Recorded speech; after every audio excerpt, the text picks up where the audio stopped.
আপোনালোক সকলোকে ভোগালী বিহুৰ অলেখ শুভকামনা। পিঠা পনা বনোৱা হ'লনে ৰাইজ?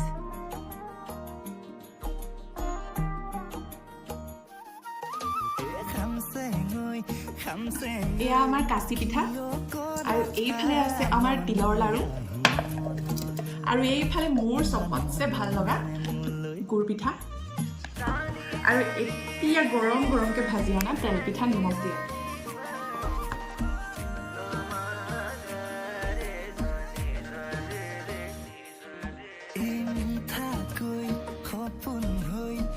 আৰু এতিয়া জুইশালত বহি আমাৰ ঘৰৰ আটাইকেইটা মানুহে গধূলি চাহকাপ খাম।